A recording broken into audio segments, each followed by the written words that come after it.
Assalamualaikum teman-teman, kembali lagi dengan saya Vida di channel YouTube Vida Bacain Buku. Apa kabar? Mudah-mudahan selalu baik, sehat, dan berbahagia. Amin. Teman-teman, kali ini kita akan membaca sebuah buku Gold Edition, Sejarah Tuhan, Kisah 4000 Tahun Pencarian Tuhan dalam Agama-Agama Manusia. Karen Armstrong. Kutipan, karya impresif dan mengagumkan yang akan memberikan wawasan dan kepuasan pada ribuan pembaca awam. The Washington Post Book World. Diterbitkan oleh Mizan. Buku ini ada kutipan dari beberapa orang, mari kita baca. Sangat enak dibaca dan harus dibaca. Karen Armstrong telah banyak membaca dan tidak melewatkan satupun.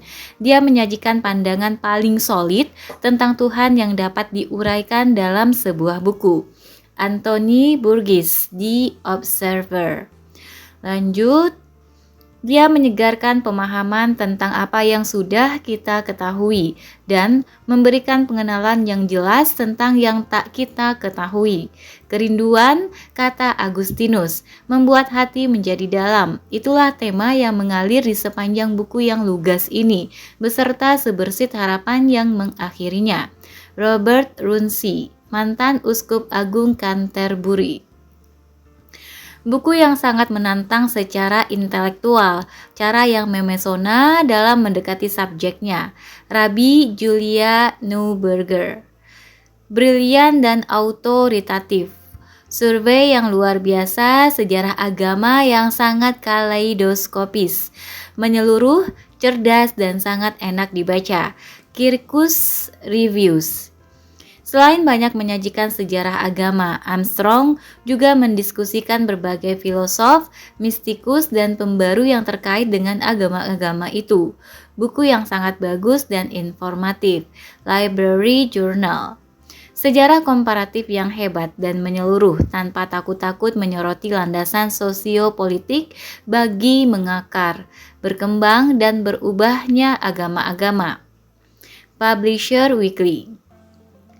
Mizan Pustaka, Kronik Zaman Baru adalah salah satu lini produk lain penerbit Mizan yang menyajikan buku-buku bertema umum dan luas yang merekam informasi dan pemikiran mutakhir serta penting bagi masyarakat Indonesia. Kemudian, Kronik Zaman Baru Sejarah Tuhan. Kisah 4000 tahun pencarian Tuhan dalam agama-agama manusia diterjemahkan dari A History of God, The 4000 Year Quest of Judaism, Christianity and Islam. Karya Karen Armstrong, copyright 1993 oleh Karen Armstrong. Oke, selanjutnya kita baca bukunya. Isi buku yaitu pada awalnya ada peta-peta, kemudian ada pendahuluan. Mari kita baca. Bismillahirrahmanirrahim. Sejak kecil saya telah memiliki kepercayaan keagamaan yang kuat, tetapi dengan sedikit keimanan kepada Tuhan. Ada perbedaan antara kepercayaan kepada seperangkat proposisi dengan keimanan yang memampukan kita menaruh keyakinan akan kebenaran proposisi-proposisi itu.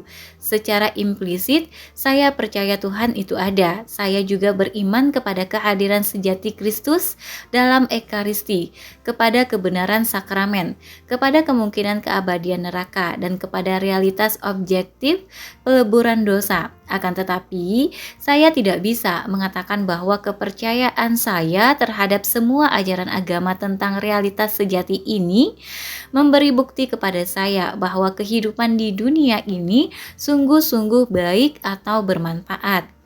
Keyakinan masa kecil saya tentang ajaran Katolik Roma lebih merupakan sebuah kredo yang menakutkan. James Joyce menyuarakan hal ini dengan tepat dalam bukunya Portrait of the Artist as a Young Man.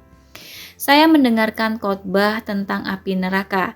Kenyataannya, neraka merupakan realitas yang lebih menakutkan daripada Tuhan, karena neraka adalah sesuatu yang secara imajinatif bisa betul-betul saya pahami. Di pihak lain, Tuhan merupakan figur kabur yang lebih didefinisikan melalui abstraksi intelektual daripada imajinasi. Ketika berumur 8 tahun, saya pernah diharuskan menghafal jawaban katekismus terhadap pertanyaan, apakah Tuhan itu? Tuhan adalah Ruh Maha Tinggi. Dia ada dengan sendirinya dan Dia sempurna tanpa batas. Tidak mengherankan jika konsep itu kurang bermakna buat saya. Bahkan mesti saya akui, hingga saat ini konsep itu masih membuat saya bergidik. Konsep itu juga merupakan sebuah definisi yang amat kering, angkuh, dan arogan. Sejak menulis buku ini, saya pun menjadi yakin bahwa konsep semacam itu juga tidak benar. Ketika remaja, saya mulai menyadari bahwa ternyata ada sesuatu pada agama yang lebih daripada sekadar rasa takut. Saya telah membaca tentang kisah kehidupan para rahib, puisi-puisi metafisik, T.S. Eliot, dan beberapa tulisan mistik yang lebih sederhana. Saya mulai tergugah oleh keindahan liturgi, dan meskipun Tuhan masih tetap terasa jauh, saya dapat merasakan kemungkinan untuk mendekatkan jarak kepadanya dan bahwa penampakannya akan mengubah seluruh realitas ciptaan. Untuk mencapai ini, saya pun memasuki sebuah ordo keagamaan. Sebagai seorang biarawati yang masih baru lagi belia, saya belajar lebih banyak tentang iman. Saya mengkaji apologetika, kitab suci, teologi, dan sejarah gereja. Saya mempelajari sejarah kehidupan biara dan terlibat dalam pembicaraan panjang lebar tentang peraturan ordo saya yang konon mesti dipelajari melalui hati. Anehnya, Tuhan terasa tidak hadir di dalam semua ini. Perhatian justru dipusatkan kepada perincian sekunder dan aspek-aspek pinggiran dari agama. Saya bergulat dengan diri saya sendiri dalam doa, mencoba mendorong pikiran saya untuk menjumpai Tuhan. Namun, Dia tetap terasa sebagai pengawas yang dengan ketat mencermati semua pelanggaran aturan yang saya lakukan atau benar-benar tidak hadir. Semakin banyak saya membaca tentang kekusyukan para rahib dalam berdoa, semakin saya merasa gagal. Saya menjadi sadar betapa miskinnya pengalaman keagamaan saya. Itu pun telah direkayasa oleh perasaan dan imajinasi saya sendiri. Terkadang, rasa pengabdian muncul sebagai respons estetik terhadap keindahan senandung Gregorian dan liturgi. Akan tetapi, tak satu pun yang sungguh-sungguh terjadi pada diri saya yang berasal dari kekuatan di luar diri saya. Saya tidak pernah membayangkan Tuhan sebagaimana digambarkan oleh para nabi dan kaum mistik. Yesus Kristus yang lebih sering dibicarakan orang Kristen ketimbang Tuhan itu sendiri. Tampaknya cuma merupakan figur historis murni yang terjalin erat dengan masa lalu. Saya juga mulai punya keraguan besar terhadap doktrin gereja. Bagaimana mungkin mengetahui dengan pasti bahwa Yesus, Sang Manusia, merupakan inkarnasi Tuhan? Dan apa arti kepercayaan itu? Apakah sangat kontradiktif atau sebagaimana banyak aspek keimanan lainnya merupakan hasil buatan para teolog berabad-abad setelah wafatnya Yesus di Yerusalem? Akhirnya, dengan penuh penyesalan, saya meninggalkan kehidupan di biara dan segera setelah terbebaskan dari beban kegagalan dan ketakmampuan yang mengendap dalam diri saya pun merasakan betapa keimanan saya kepada Tuhan diam-diam menyurut. Dia tidak pernah mengunjungi hidup saya walaupun saya telah mengerahkan segenap usaha terbaik untuk memungkinkan hal itu dilakukannya. Kini, saya tidak lagi merasa berdosa dan mencemaskannya. Dia terlalu jauh dari kemungkinan untuk menjadi suatu realitas. Akan tetapi, perhatian saya kepada agama terus berlanjut. Saya merancang sejumlah acara televisi mengenai sejarah awal Kristen dan hakikat pengalaman keagamaan. Semakin saya mempelajari sejarah agama, semakin saya mendapat pembenaran akan keraguan yang telah ada dalam diri saya sebelumnya.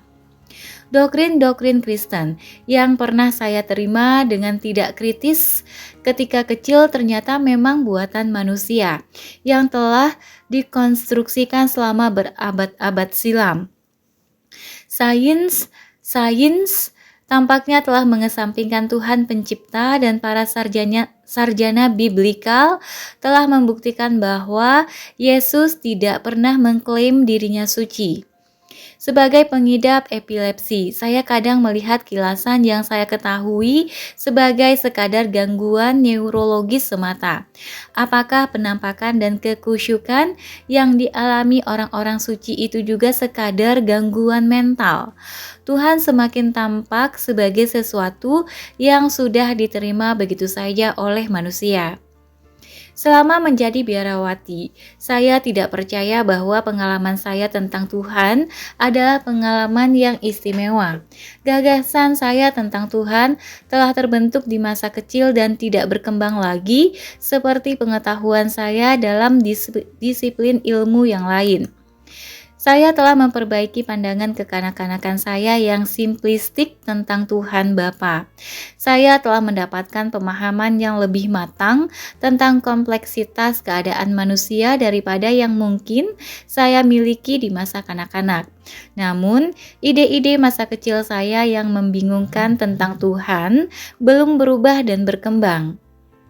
Banyak orang yang tidak memiliki latar belakang keagamaan seperti saya mungkin juga mendapatkan bahwa pandangan mereka tentang Tuhan pun telah terbentuk di masa kecil. Sejak saat itu pula, kita telah meninggalkan hal-hal kekanak-kanakan dan membuang gagasan tentang Tuhan masa kecil kita.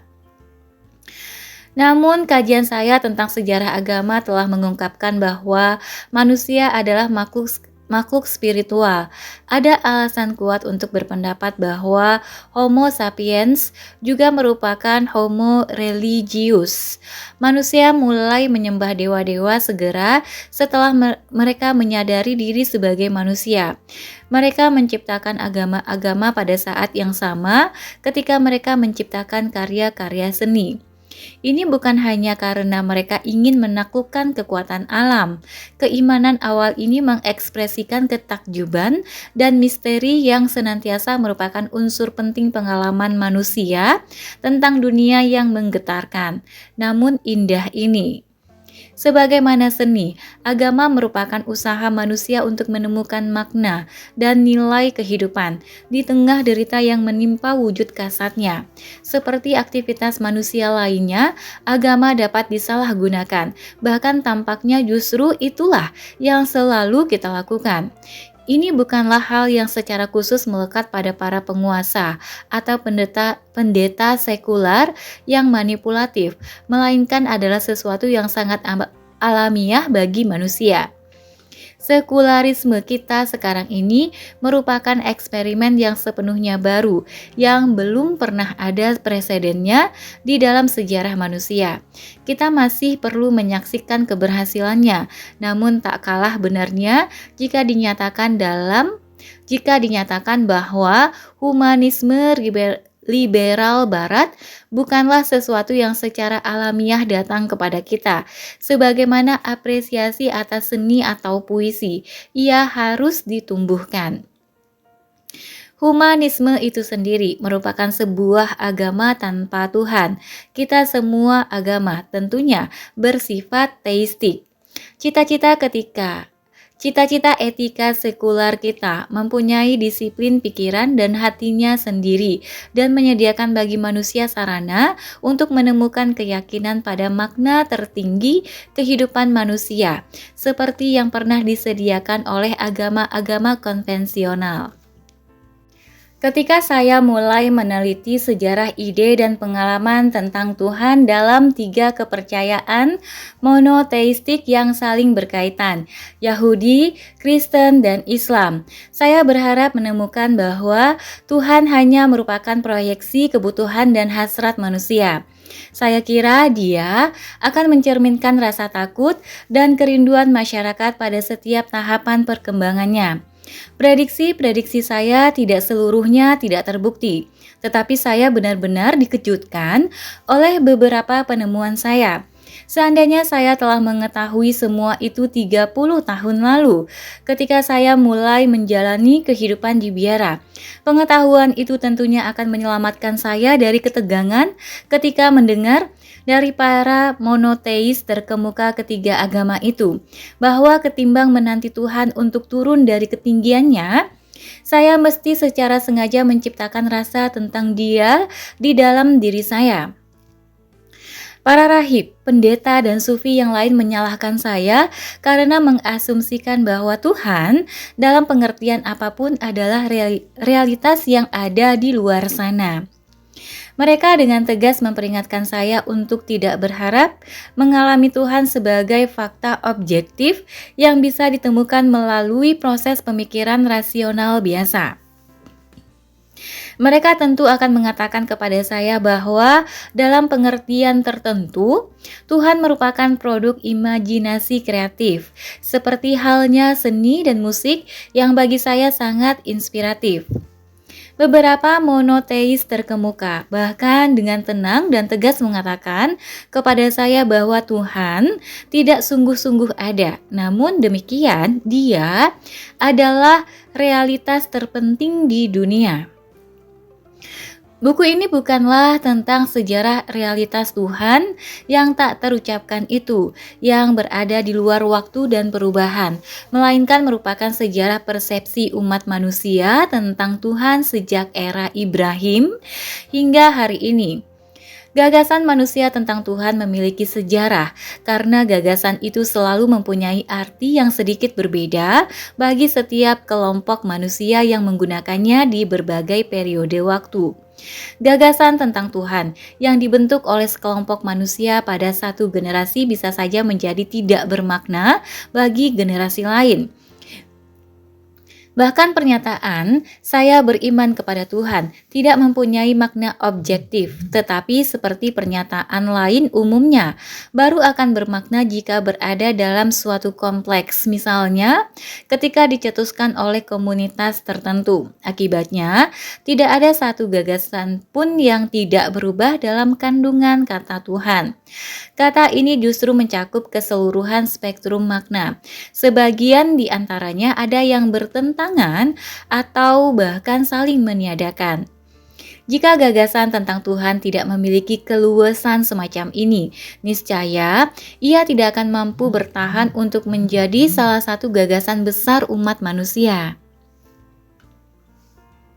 Ketika sebuah konsepsi tentang Tuhan tidak lagi mempunyai makna atau relevansi, ia akan diam-diam ditinggalkan, dan digantikan oleh sebuah teologi baru.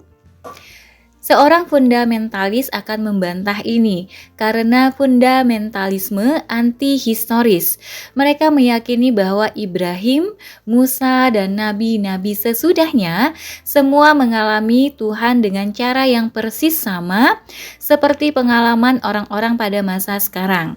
Namun, jika kita memperhatikan ketiga agama besar kita, menjadi jelaslah bahwa tidak ada pandangan yang objektif tentang Tuhan. Setiap generasi harus menciptakan citra Tuhan yang sesuai baginya. Hal yang sama juga terjadi pada ateisme. Pernyataan saya tidak percaya kepada Tuhan mengandung arti yang secara sepintas berbeda pada setiap periode sejarah.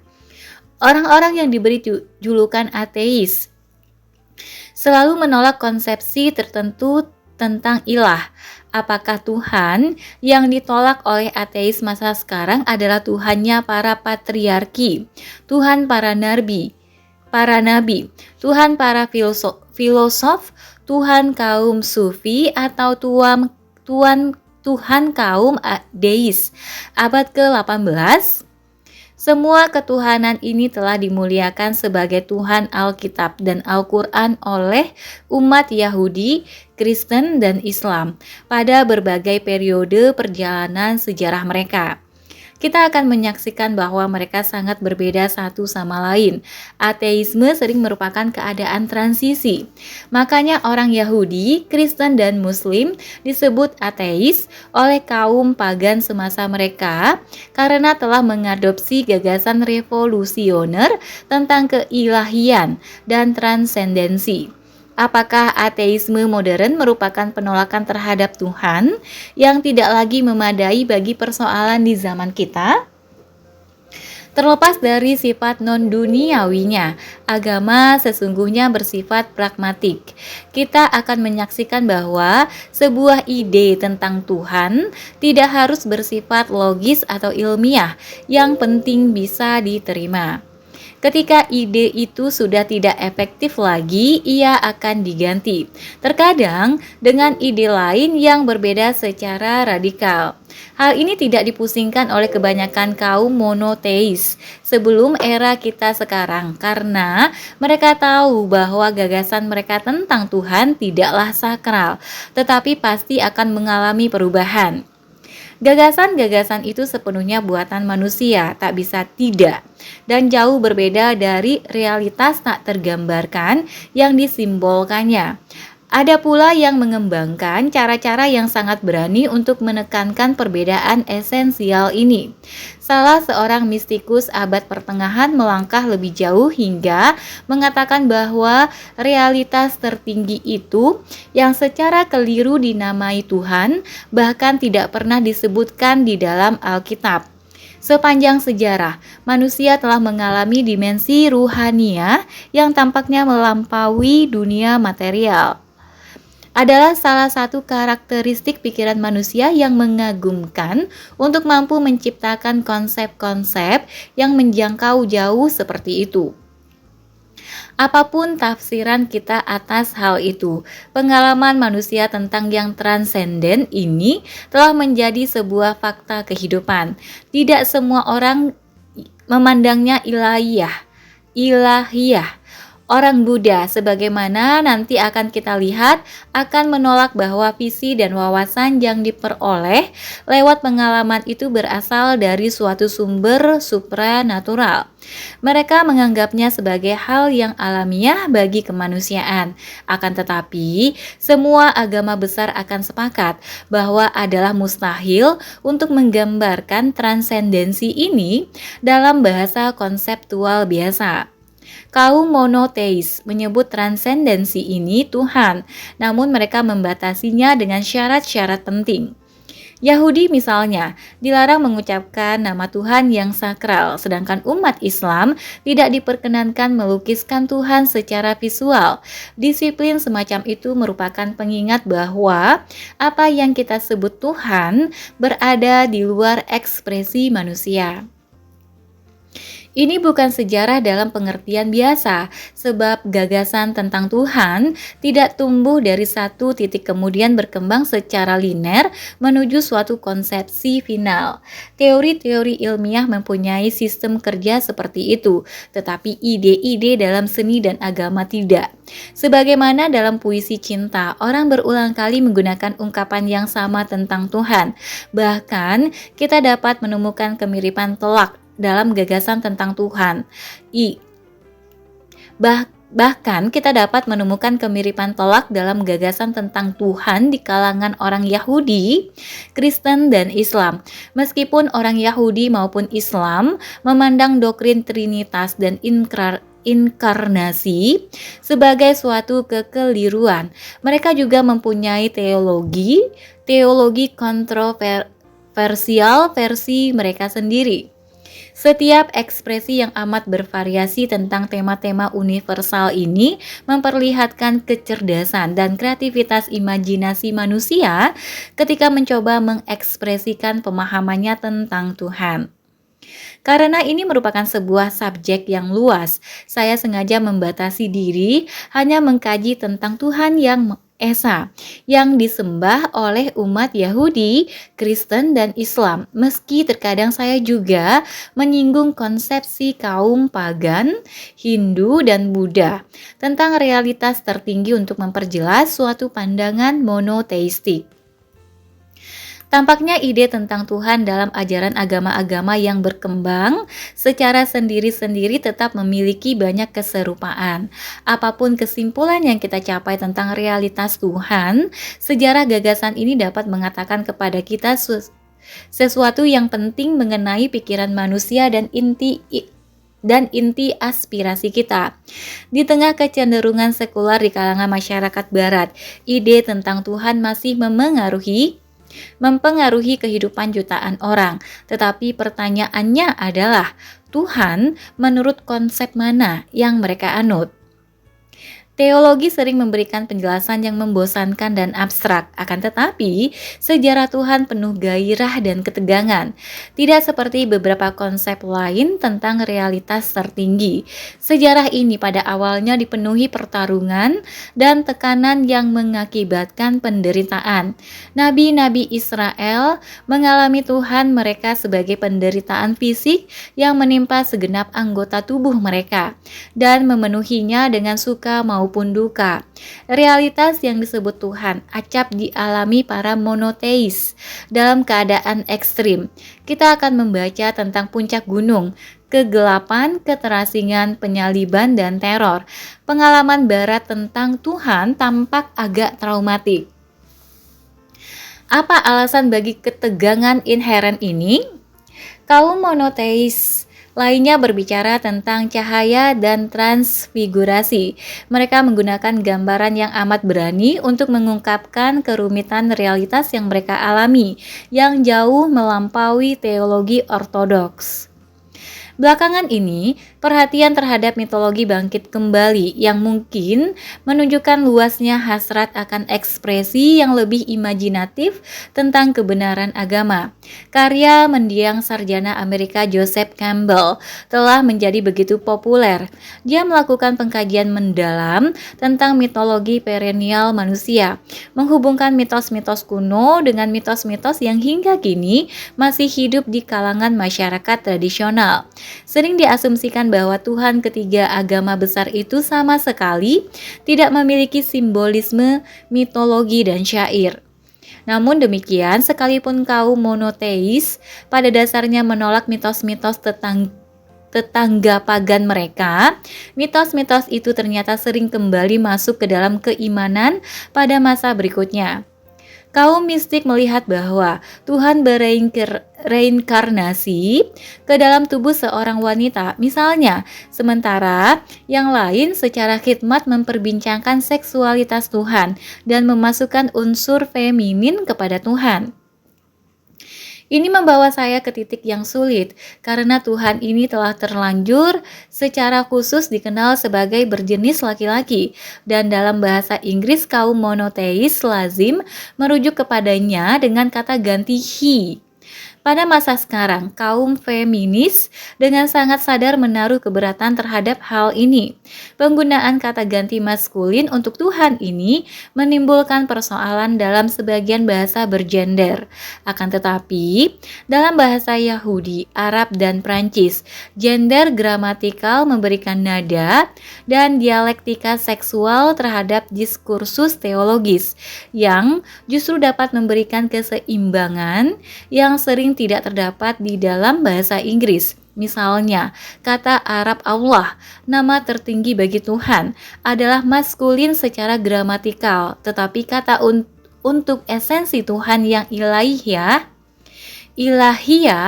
dan tak terjangkau al-zat adalah feminin. Semua perbincangan tentang Tuhan adalah perbincangan yang sulit, namun kaum monoteis bersikap amat positif tentang bahasa sembari tetap menyangkal kapasitasnya untuk mengekspresikan realitas transenden. Tuhan orang Yahudi, Kristen, dan Islam adalah Tuhan yang dalam beberapa pengertian berkata-kata, berfirman. Firman-Nya sangat krusial di dalam ketiga agama besar itu. Firman Tuhan telah membentuk sejarah kebudayaan kita. Kita harus memutuskan apakah kata Tuhan masih tetap memiliki makna bagi kita pada masa sekarang. Oke teman-teman, sampai di sini dulu untuk pendahuluannya. Nanti kita akan ketemu pada bab 1 pada mulanya. Terima kasih sudah mendengarkan sampai akhir. Kalau teman-teman suka dibacakan buku ini, bisa klik tombol like dan juga subscribe channel ini. Kemudian untuk bisa mendapatkan informasi terkini bahwa sudah ada upload baru, bisa klik tombol loncengnya. Terima kasih atas kesediaannya. Sampai jumpa. Assalamualaikum warahmatullahi wabarakatuh.